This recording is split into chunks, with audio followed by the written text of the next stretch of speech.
এবং এই ফলাফলের ক্ষেত্রে সর্বভারতীয় স্তরে এনডিএ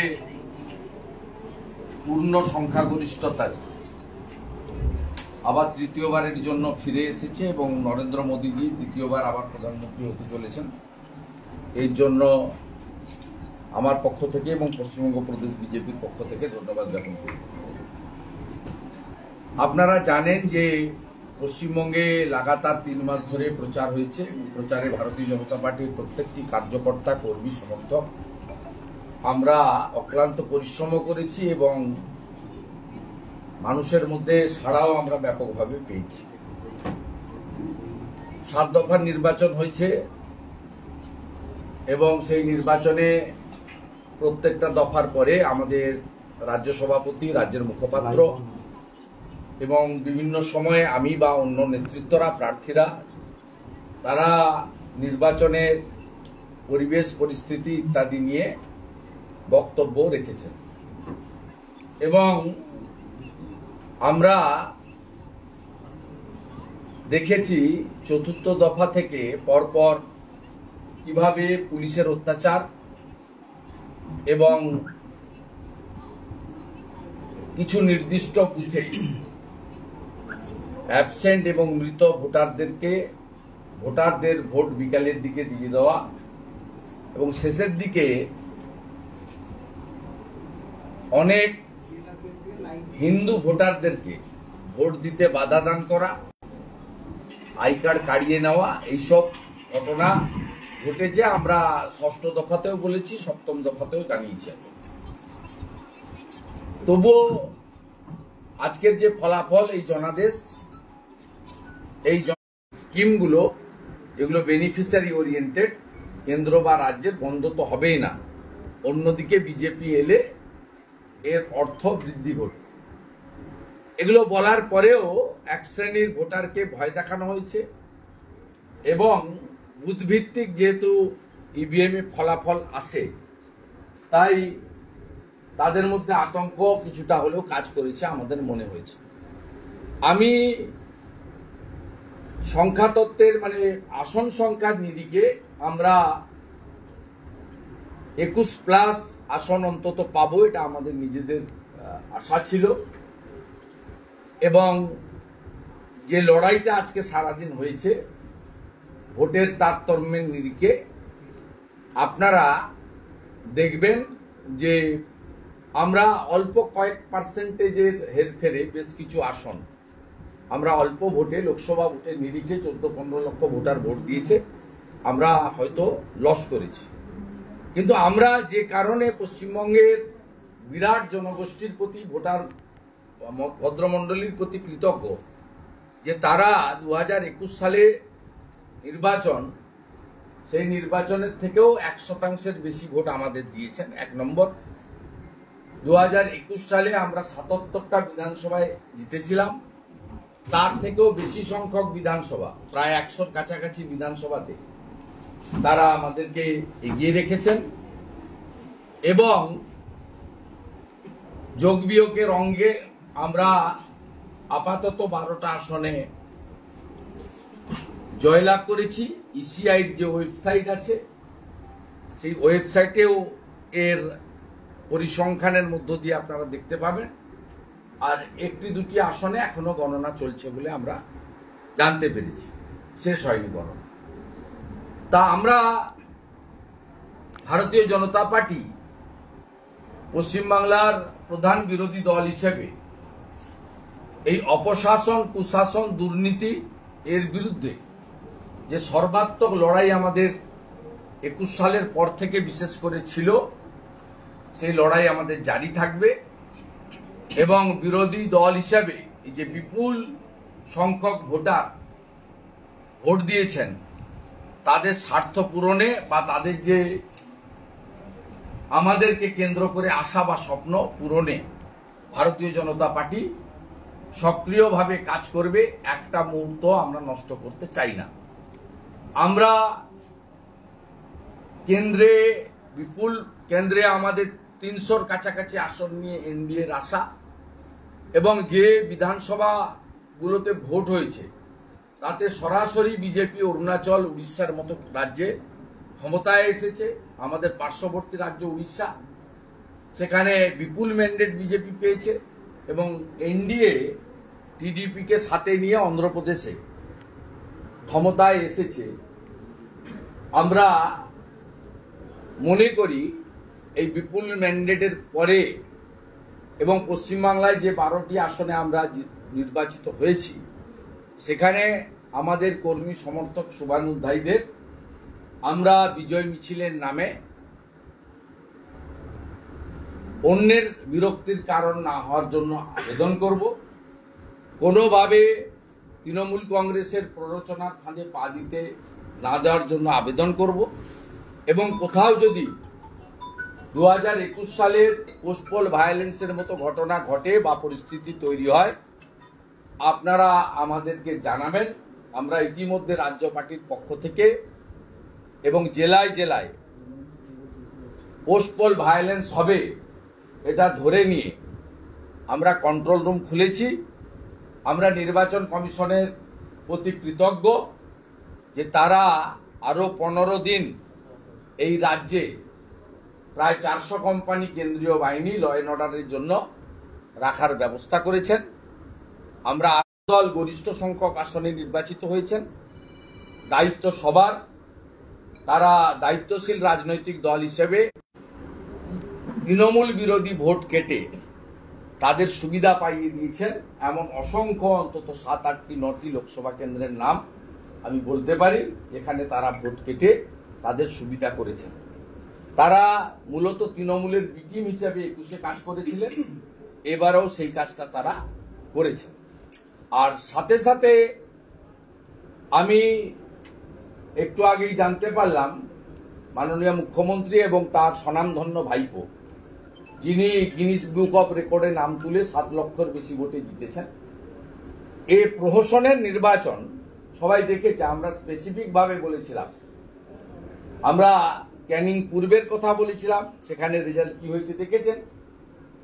আমরা ঘাটালের কেশপুরের কথা বলেছিলাম, সেখানে দেখবেন বিরোধী পক্ষের প্রার্থী 1%ও ভোট পায়নি বুথগুলোতে।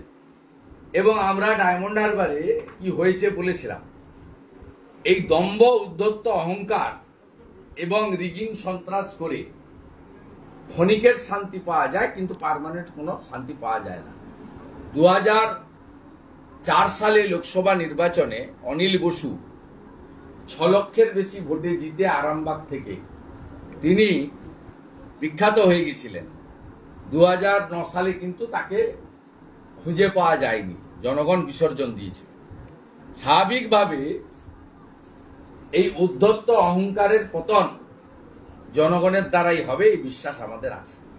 সাথে সাথে যেহেতু পূর্ব মেদিনীপুর জেলার কাঁথি সাংগঠনিক জেলা বিজেপির কার্যালয় থেকে আমি এই প্রেস বার্তা দিচ্ছি, আমি আমার হোম জেলা যেখানে আমি জন্মেছি, যেখান থেকে আমি একাধিকবার কাউন্সিলর, এমএলএ, এমপি ইত্যাদি হয়েছি, সেই জেলার 2টো আসনেই ভারতীয় জনতা পার্টির প্রার্থীকে নির্বাচিত করার জন্য পূর্ব মেদিনীপুরের নির্বাচক মণ্ডলীকে বিশেষভাবে কৃতজ্ঞতা এবং শ্রদ্ধা জানাচ্ছি আমার পক্ষ থেকে। তারা বিরোধী দলনেতার পাশে দাঁড়িয়েছেন এবং বিরোধী দলনেতার মাধ্যমে নরেন্দ্র মোদীজির হাত শক্তিশালী করেছেন। এবং একটি কেন্দ্রে প্রায় 62,000, আরেকটি কেন্দ্রে প্রায় 50,000-এর কাছাকাছি ভোটে আমরা নির্বাচিত হয়েছি। এবং এর ফলে পূর্ব মেদিনীপুর জেলায় তৃতীয়বারের জন্য যিনি প্রধানমন্ত্রী হবেন, নরেন্দ্র মোদীজি, তার কাছ থেকে আমরা আমাদের সাংসদ, দুজন সাংসদ কোনো দলের সাংসদ না হয়ে প্রকৃতপক্ষে জনগণের সাংসদ হিসেবে কাজ করবেন, এই বিষয়ে আমারও নিজস্ব নজরদারি থাকবে। সাথে সাথে আমি যে বিধানসভা কেন্দ্র থেকে মাননীয় মমতা ব্যানার্জিকে 2021 সালে পরাজিত করেছিলাম, সেই নন্দীগ্রাম বিধানসভাতে এবারে অভিজিৎ গাঙ্গুলিকে মহোদয়কে কয়েক হাজার ভোটে লিড দেওয়ার জন্য আমি নন্দীগ্রামের নির্বাচক মণ্ডলীকে বিশেষভাবে প্রণাম, কৃতজ্ঞতা জ্ঞাপন করছি যে নন্দীগ্রামের আজকের এই নির্বাচনের ফল এবং নন্দীগ্রাম থেকে আমার কয়েক হাজার ভোটে এগিয়ে রাখা, আশা করি পিসি ভাইপোর কোম্পানি যে ভাঙা ক্যাসেটটা বাজান, সেটা দয়া করে আর ভবিষ্যতে বাজাতে পারবেন না। নন্দীগ্রামের জনগণ কার সঙ্গে আছে আজকের গণনাতে আরেকবার তারা প্রমাণ করে দিয়েছে। তারা তাদের প্রিয় বিধায়ক, সাথী বিধায়ক বা তাদের সেবক শুভেন্দু অধিকারীর সঙ্গেই তারা আছেন। আজকের এই ফলাফলে সেটা তারা প্রমাণ করেছেন, তার জন্য কৃতজ্ঞতা। প্রশ্ন আছে? সংখ্যাগরিষ্ঠতা পায়নি তৃণমূল বিজেপি, তো সেক্ষেত্রে মোদী শাহর পদত্যাগ করা উচিত কথা বলেন মমতা ব্যানার্জি। কেন সংখ্যাগরিষ্ঠতা পায়নি? সংখ্যাগরিষ্ঠতা পায়নি কেন? মমতা ব্যানার্জি তিনি 2001 সালে প্রি পোল অ্যালায়েন্স করেছিলেন পশ্চিমবঙ্গ বিধানসভায় কংগ্রেসের সঙ্গে। মমতা ব্যানার্জি 2006 সালে প্রি পোল অ্যালায়েন্স করেছিলেন বিজেপির সাথে। 2011 সালে মমতা ব্যানার্জি কংগ্রেসের সঙ্গে প্রি পোল অ্যালায়েন্স করেছিলেন এবং কংগ্রেসকে বেশ কয়েকটা মন্ত্রিত্ব ছেড়েছিলেন। চুরি করবো, ইডি সিবিআই ধরবে না, এই বাসনায় জল ঢেলে দিয়েছে চন্দ্রবাবু নাইডু টিডিপি। একটু আগেই তারা প্রেস কনফারেন্স করে বলে দিয়েছে যে আমরা প্রি পোল অ্যালায়েন্স করে এনডিএর সঙ্গে লড়েছি, আমরা রিজিওনাল পার্টি, আমরা এনডিএর সঙ্গেই থাকবো। মমতা ব্যানার্জি যতই দিবা স্বপ্ন দেখুন না কেন, জাতীয় রাজনীতিতে তার কোনো ভূমিকা থাকবে না। তিনি এইটা নিয়ে আনন্দ থাকুন, 22টা ছিল, কয়েকটা বাড়াতে পেরেছেন। এবং এটা সম্ভব হয়েছে, মুসলিমরা পশ্চিমবাংলা তারা চাকরি চান না, তারা তাদের যে লাইভলিহুড সেটা আরো ভালো হোক চান না, তারা পাকা বাড়িতে থেকে পরিশ্রুত পানীয় জল, ভালো হসপিটাল চান না। তারা চান যে অ্যাপিজমেন্ট কেউ করুক, আমরা সেই তোষণের রাজনীতিতে ভোট দিই। সেই কারণে 100 জন মুসলিমের মধ্যে 92 জন মুসলিম মমতা ব্যানার্জির পার্টির কাছে ভোট দিয়েছে। সেই কারণে তিনি এবারও 46% বেশি ভোট পেয়ে জিতেছেন। আর সিপিএম কংগ্রেস তাদের যে ভোট ছিল 12-13%, তারা 10%-এর নিচে পেয়েছে। তাদের 2-3% ভোট সরাসরি টিএমসির দিকে গেছে।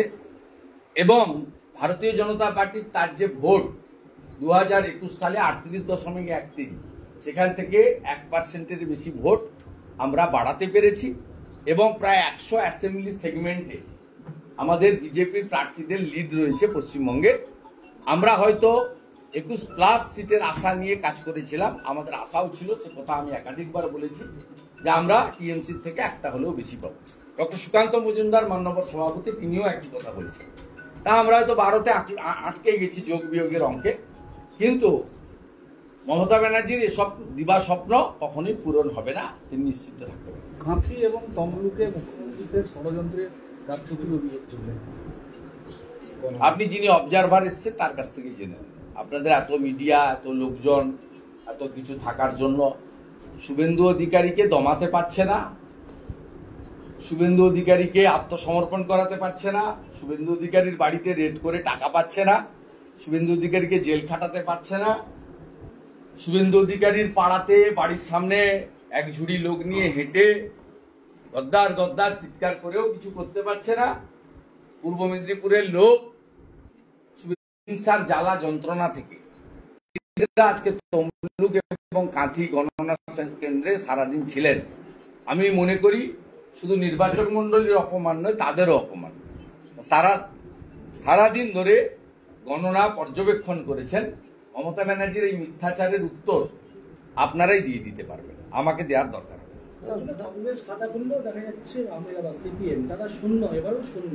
মানে না, এই পার্টিটা রিজেক্টেড হয়ে গেছে অনেক আগে। তাদের কাজটা কমপ্লিটলি, তাদের এই দ্বিচারিতার জন্য তাদের আজকে এই দুরাবস্থা হয়েছে। তারা এখানে বলছে চোর ধরো জেল ভরো, আর দিল্লিতে গিয়ে ইন্ডিজোটের নামে চোরেদের সঙ্গে বসে মিটিং করছে। এই ছবিগুলো দ্রুততার সঙ্গে মানুষের কাছে আসছে। তাই এই দ্বিচারিতার জন্য তারা এই জিনিস হচ্ছে। আর তাদের কিছু সিনিয়র ভেটারেন পার্টি মেম্বার রয়েছে, তাদের কিছু প্রাক্তন লোকজন রয়েছে, বয়স্ক লোকজন, তারা অন্ধের মতো সিপিএমকে ভোটটা দিচ্ছেন। এবং এর কারণে মূলত তারা হিন্দু ভোটগুলো কাটছেন। মুসলিম কমরেডরা কিন্তু তারা ম্যাক্সিমাম ভোটই তৃণমূল কংগ্রেসকে দিচ্ছে, যেহেতু মমতা ব্যানার্জি কমপ্লিটলি অ্যাপিজমেন্টের কথা বলেন, মুসলিমদের ইকোনমিক্যাল, ফাইন্যান্সিয়াল, এডুকেশন বা লাইভলিহুডের ডেভেলপমেন্টের কথা বলেন না, এমপ্লয়মেন্টের কথা বলেন না, কমপ্লিটলি অ্যাপাজমেন্টের কাজ করেন। আর সিপিএম কেবলমাত্র কিছু হিন্দু ভোটারদের ভোট কেটে তারা মমতা ব্যানার্জির সুবিধা 21-এও করে দিয়েছিলেন, প্রায় 50-55টা আসনে, আজকেও প্রায় 8-10টা আসনে ভোট কেটে, দমদম, উত্তর কলকাতা, এরকম বহু সিট আছে, আমি নাম বলে দেবো, যেখানে 20-30-40 হাজার ভোটে বিজেপি হেরেছে, সেই সব জায়গায় ভোট কেটে ওদের সুবিধা করে দিয়েছে। সেই কারণে ওরা 29টা পেয়েছে, নইলে ওদের 17টা পাওয়ার কথা ছিল। সোশ্যাল মিডিয়ায় দাবি করা হচ্ছে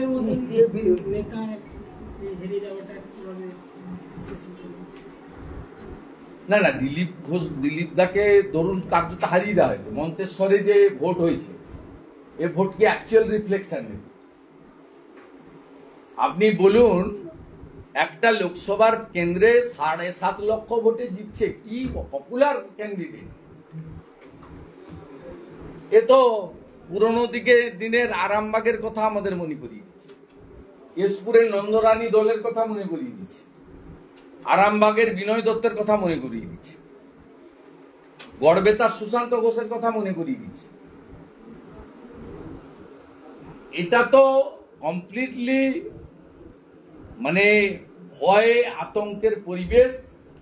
আর এই যে বেনিফিশিয়ারি মানুষের হাতে টাকা পৌঁছে দেওয়া হচ্ছে, এইটা কেড়ে নেওয়ার হুমকি দেখানো হয়েছে। তার ফল কিছুটা ভাবে একদিকে তোষণ করে মুসলিমদেরকে কনসলিডেট করা হয়েছে, অন্যদিকে লক্ষ্মীর ভান্ডার কেড়ে নেব, অমুক চলে যাবে, অমুক দেব না, বন্ধ করে দেব, সাগর দিঘিতে বন্ধ করেছি, তোমার গ্রামেও বন্ধ হবে।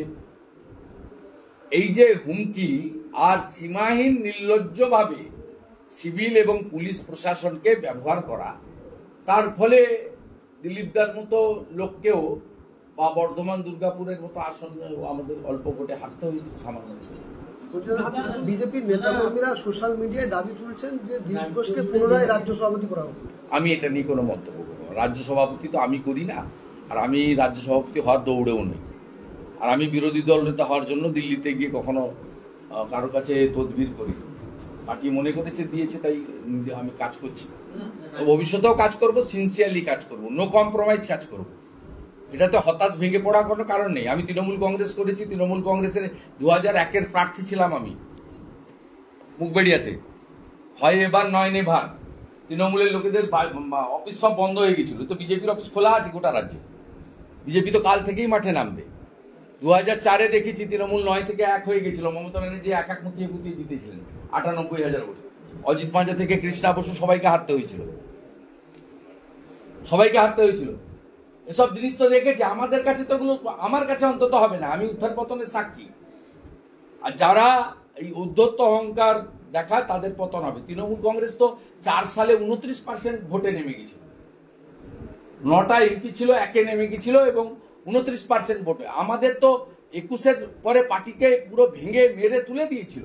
57 জন কর্মীকে খুন করা, 1 লক্ষ বিজেপি কর্মীকে ঘরছাড়া করে দেওয়া এবং শয়ে শয়ে হাজারে হাজারে পার্টি অফিসকে লেভেল করে দিয়ে বিজেপির বুথ লেভেলকে কার্যত শেষ করে দিয়েছিল। ডক্টর সুকান্ত মজুমদারের নেতৃত্বে, দিলীপদার পরামর্শে আমরা সকলে মিলে খেটে খুঁটে 3 বছরে আবার সংগঠনকে 60% দাঁড় করাতে পেরেছিলাম, 100% পারিনি। তারপরেও 2021-এ আমাদের যে ভোট ছিল তার থেকে 1% ভোট বেড়েছে। 2021 সালে 77টা বিধানসভায় লিড ছিল, এবারে 100-র কাছাকাছি বিধানসভাতে লিড আছে। এমনকি কলকাতাতে মানিকতলা, জোড়াসাঁকো, শ্যামপুকুর এইসব বিধানসভাতে বিজেপি লিড করেছে, কলকাতার মতো জায়গাতে। আপনারা সব হিসাবগুলো করবেন, তারপরে বুঝতে পারবেন। এবং 2021-এ আমাদের 12টা লোকসভায় লিড ছিল, হয়তো 2-1টা সিট এদিক ওদিক হয়েছে, নতুন এসেছে, 2-1টা গেছে, কিন্তু সামগ্রিকভাবে আমরা আমাদের যে স্ট্রং, আমাদের যে সাপোর্ট বেস, এটা আমরা ধরে রাখতে পেরেছি। এটা ডিউ টু জনগণ, এটা বড় ব্যাপার। আমাদের আরো কাজ করতে হবে।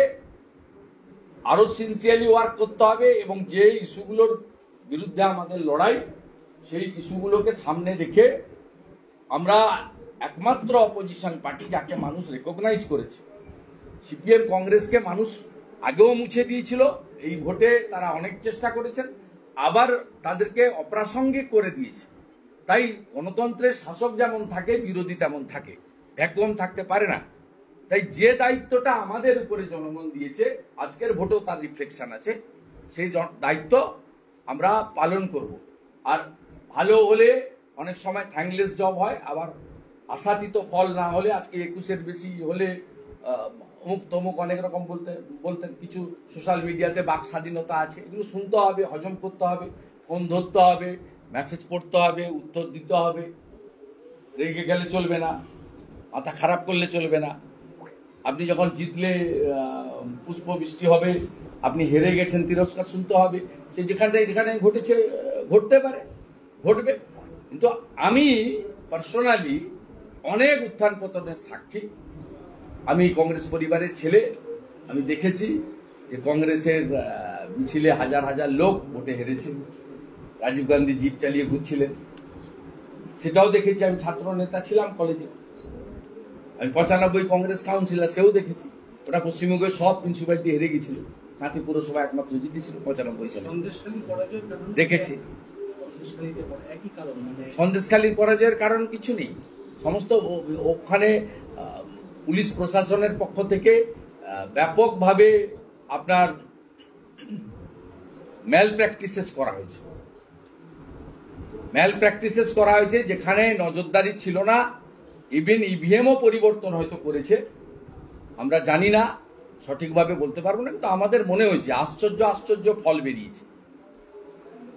1,68,000 ভোটে ঘাটাল লোকসভা কেন্দ্রে কেউ জেতে, 7,19,000 না 7.5 লক্ষ ভোটে ডায়মন্ড হারবার কেউ জেতে, 4 লক্ষ ভোটে জয়নগরের আসন কেউ জেতে।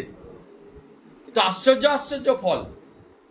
কে কোথায় ভোট দিয়েছে খুঁজে পাচ্ছেন না, যে আমার ভোটটা গেল কোথায়। এক একটা বুথ বেরোচ্ছে, বুথে আমরা ইনিশিয়ালি পেয়েছি, কাল থেকে সবাই পোস্টমর্টম করবেন, দেখবেন লিস্ট পেয়ে যাবেন। এক একটা বুথে অন্য মানে কারোরই ভোট নেই, সব ভোট একজন নিয়ে চলে গেছে। এইসব করেছে।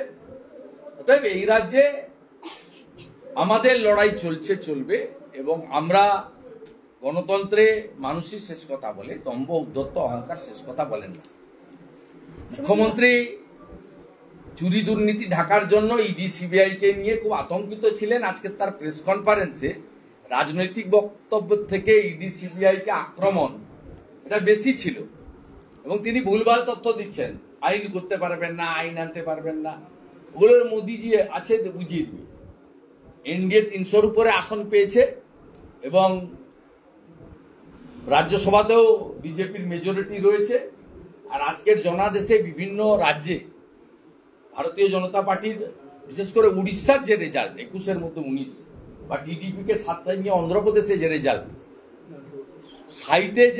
আপনার সাউথে যেভাবে ভারতীয় জনতা পার্টি পেনিট্রেট করেছে, এবং বেঙ্গলে অলসো সিট হয়তো 12 হয়েছে, 22 হয়নি, কিন্তু percentage of vote, huge percentage of vote, প্রায় হিসাব এলে বোঝা যাবে 2.5 কোটির কাছাকাছি ভোটার পদ্মফুলে ভোট দিয়েছে এই নির্বাচন, যেটা 2,28,00,000 ভোট ছিল আপনার লোকসভা মানে বিধানসভার ভোটে।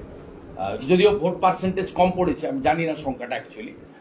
অর্থাৎ সব মিলিয়ে মানুষের সমর্থন, বিরাট অংশের সমর্থন ভারতীয় জনতা পার্টির সঙ্গে ছিল। একে মর্যাদা দিয়ে বিজেপি কাজ করবে। সুবিধা, আজকে সরবেরিয়াতে পার্টি অফিস জ্বালিয়ে দেওয়া হয়েছে, পসিবল ভায়োলেন্স তো শুরু হয়ে গিয়েছে। দাদার পুলিশ থাকা সত্ত্বেও যে এইগুলো হচ্ছে, না, দাদার পুলিশ কি করে থাকবে? দাদার পুলিশ তো কন্ট্রোল বাই দি আপনার পিসির পুলিশ কন্ট্রোল করছে। স্বাভাবিকভাবে এটা তো ইন্ডিপেন্ডেন্টলি কাজ করতে ওদের প্রেজেন্স যতটা হয়, এবং আমরা চেষ্টা করছি, আমরাও অ্যাক্টিভ করে দিয়েছি সবাইকে। আমরা লোকজনের পাশে থাকবো, আমাদের লিমিটেশনের মধ্যে আমরা থাকবো। আমরা এর আগেও সেফ হাউস করেছি, লোককে সরিয়েছি, করেছি। পশ্চিমবঙ্গে প্র্যাকটিস আছে, এবং এটা বন্ধ করার দায়িত্ব তো প্রশাসনের। প্রশাসন আর দল যখন এক হয়ে যায়, পুলিশ যখন গিয়ে পোলিং এজেন্টকে গ্রেপ্তার করে, পুলিশ যখন গিয়ে মিথ্যা মামলা তৈরি করে, পুলিশ যখন গিয়ে তৃণমূলের হয়ে ভোট অর্গানাইজ করে, ক্যাম্পেইন করে, স্বাভাবিকভাবে সেই প্রশাসনের কাছ থেকে বেশি কিছু আমরা আশা করতে পারি না। আজকেও তো উত্তর দাদা যেভাবে একাধিক দুর্নীতি হয়েছে, চাকরি চুরি হয়েছে, একাধিক কেন্দ্রীয় এজেন্সি তারা তদন্ত করেছে, তারপরে সন্দেশখালী মহিলাদের উপর অত্যাচার হলো, কোনোভাবে কি সেইগুলো এত বিষয় এই এতগুলো বিরাট ভাবে প্রভাব পড়েনি, বরঞ্চ বেআইনিভাবে চাকরি পাওয়া লোকেরা, বেআইনিভাবে ওবিসি রিজার্ভেশন পাওয়া লোকেরা তারা ঐক্যবদ্ধ হয়েছে এবং অসৎ মানুষরা এবং যারা চুরি করতে গিয়ে জুডিশিয়ারির মাধ্যমে ধরা পড়ে গেছে। আমাদের তো ডাইরেক্ট রোল নেই, চাকরি চুরি বলুন, ওবিসি বেআইনি ওবিসিকে হিন্দুদের বঞ্চিত করে বেআইনি ওবিসি বাতিল বলুন, সব কোর্ট করেছে এবং এখানে এরা সবাই মরিয়া হয়ে যাদের চাকরি চুরির দায়ে বাতিল হয়েছিল পরবর্তীকালে সুপ্রিম কোর্টে স্থগিতাদেশ দিয়েছে, তারা যদি ভোট নিতে যায়, তারা যদি ভোট গুনতে যায়, স্বাভাবিকভাবে তারা কি করতে পারে আপনার তো সহজেই অনুমান, তা আপনি আমাদের কাছে বলে এলাম। আপনি ভাবতে পারবেন ভবানী ভবনে যে পুলিশ নিরাপত্তা এবং নির্বাচনের কাজে দায়িত্ব ছিল, তারা বিকালবেলা সবুজ আবুরি মেখে ভবানী ভবনের সামনে ছবি তুলছে, কলকাতায় পুলিশ হেডকোয়ার্টারের সামনে। ছবিটা দেখবেন, আর কারো কাছে না থাকলে আমি পাঠিয়ে দেব। তাহলে আপনি বুঝুন যে পুলিশ সরাসরি একটি রাজনৈতিক দল, তার বাড়িতে গিয়ে সে ব্যক্তিগত মত প্রকাশ করতে পারে, কিন্তু সে পুলিশ হেডকোয়ার্টারের সামনে দাঁড়িয়ে সবুজ আবির মেখে যদি করে, তাহলে তার সে কি কাজ করেছে নির্বাচন চলাকালীন বা নির্বাচনের সময় বা গণনার সময়, এটা সহজেই অনুমান। কিন্তু এই ব্যবস্থাও ভাঙতে হবে, এই ব্যবস্থাও ভাঙতে হবে। 2004 সালেও সিপিএম সর্বোচ্চ আসন পেয়েছিল, কংগ্রেস 4টে পেয়েছিল, তৃণমূল 1টা পেয়েছিল, আর সব সিপিআইএম পেয়েছিল, 37টা আসন পেয়েছিল সিপিআইএম। সেসব দিনও আমরা দেখেছি, তৃণমূল 9 থেকে 1 সেটাও দেখেছি, তৃণমূলের ঝাঁপ বন্ধ হয়ে যাওয়া সেটাও আমরা দেখেছি। বিজেপি তার থেকে ভালো অবস্থায় আছে। 2004 সালে 29% ভোট পেয়েছিল তৃণমূল, আজকে তো আমরা 39% ভোট পেয়েছি।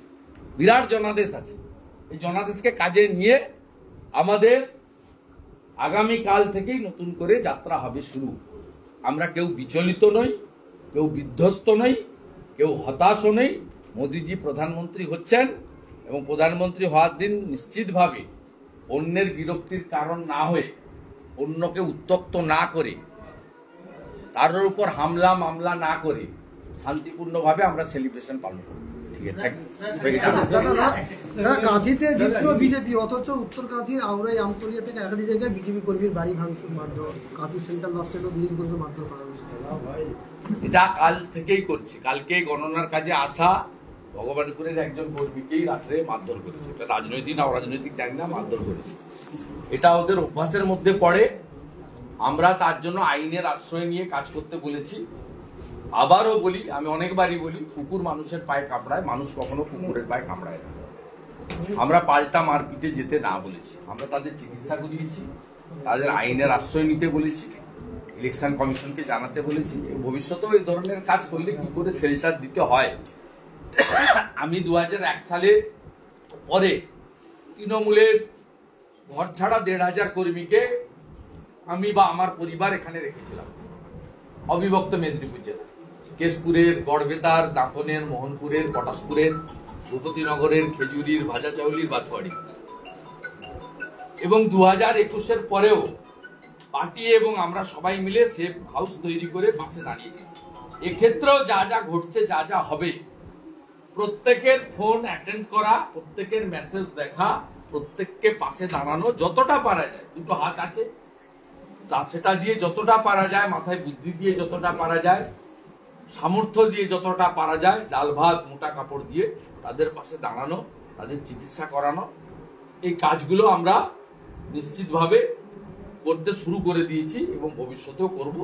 কর্মী সমর্থক প্রত্যেককে বলবো, আপনারা নিজের থেকে কোনোভাবে কোথাও আইন হাতে তুলে নেবেন না। যে 12টা কেন্দ্রে জিতেছেন সেখানেও এমন কিছু করবেন না যাতে মিডিয়ার মাধ্যমে আমাদের শুনতে না হয় যে ভারতীয় জনতা পার্টির কর্মীরা এই কাজ করেছে। অতএব এই বিষয়গুলো আমি আপনাদের মধ্যে বলবো। একাধিক যে হেভিওয়েট প্রার্থী রাজ্য জুড়ে তাদের যে পরাজয় হয়েছে, সেক্ষেত্রে কি একাধিক হেভিওয়েট প্রার্থী যে রাজ্য জুড়ে পরাজয় হয়েছে সেই সমগ্র বিষয়টা কি পোস্টমর্টম হবে? না, আমরা আমাদের পার্টির ক্ষেত্রে যেটা করার পার্টির সিস্টেম আছে করবো। আমাদের ইনচার্জ আছে, অবজারভার আছে, স্টেট কমিটি আছে, সবাই আছে। অন্য পার্টির হেভিওয়েট যারা হেরেছেন তাদের ব্যাপার তারা বুঝবে। তারা তো ইন্ডি জোটেরই লোক, অধীর চৌধুরীও ইন্ডি জোটের লোক, আর মোহাম্মদ সেলিমও ইন্ডি জোট। ওটা মল্লিকার্জুন খাড়গে আর সীতারাম ইয়েচুরি মমতা ব্যানার্জির সঙ্গে বসে করবেন একসঙ্গে পোস্টমর্টম। কেন অধীর চৌধুরী হেরে গেলেন, কেন মোহাম্মদ সেলিম, তা আমার কাজ নয়। আবার কেমব্রিজ না অক্সফোর্ড ইউনিভার্সিটির কে লেকচারার দাঁড়িয়েছিলেন সাউথ মালদাতে, তিনি কেন হেরে গেলেন সেটাও নিশ্চয়ই মমতা ব্যানার্জি খাড়গের সঙ্গে আলোচনা করবেন। ঈশা খান চৌধুরী কেন জিতে গেলেন। রাজ্যে যেমন তৃণমূলের ভালো ফল হয়েছে, দেশেও ইন্ডিয়া জোটের ভালো ফল হয়েছে, বিজেপির ফল একটু খারাপ হয়েছে, সেটা কেন হয়েছে? না, সেটা সর্বভারতীয় স্তরে আমাদের স্পোক্স পার্সনরা বলবেন। নিশ্চিতভাবে আমরা তো 400 লক্ষ নিয়ে কাজ করেছি। আমাদের আশা ছিল বিজেপি একাই 300-র বেশি পাবে এবং 350-র কাছাকাছি এগিয়ে যাবে। সেটা হয়নি, একটু কমে গেছে। 300-র কাছাকাছি আমরা পেয়েছি, 50টা সিট কমে গেছে। সে গণতন্ত্র। উড়িষ্যার ফলে তো জয় জগন্নাথ, আমরা শক্তিশালী হলাম। আমাদের মারধর করলে ওখানে গিয়ে ধর্মেন্দ্র প্রধান আমাদেরকে রাখবেন অন্তত। খুব আমরা বিশেষ করে মেদিনীপুর তো খুব উপকৃত। আমরা তো বালেশ্বরের সঙ্গেই ছিলাম, দণ্ডভুক্তি জেলা। তারপরে বিভক্ত হয়ে ওদিকে বালাসর চলে গেছে, আর এদিকে আমরা চলে এসেছি অবিভক্ত মেদিনীপুর। আমাদের পাশে ময়ূরভঞ্জ, বারিপাদা, বালেশ্বর, পুরো বর্ডার এলাকাটাই উড়িষ্যা। আমাদের এখানে আত্মীয় স্বজনরা সব এখানে থাকে, এখানকার লোক ওখানে যায়। এখানকার বহু লোকের জমি ওখানে জলেশ্বর, বালেশ্বর, ভোগরাইতে আছে, ভদ্রকে আছে, কটকে আছে, সেখানে আছে। ওখানে সরকার হয়েছে, মানে আমরা অত্যন্ত খুশি, কৃতজ্ঞ, অত্যন্ত খুশি। এবং তৃণমূল কংগ্রেসের অত্যাচার বাড়লে কর্মীরা অন্তত গিয়ে ভুবনেশ্বর আর বালেশ্বরে গিয়ে থাকতে পারবে। এখানে মমতা ব্যানার্জি সরকারি হসপিটাল চিকিৎসা না দিলে আমরা অন্তত কটক মেডিকেল কলেজে আর ভুবনেশ্বর এইমসে গিয়ে চিকিৎসার সুযোগটা পাবো।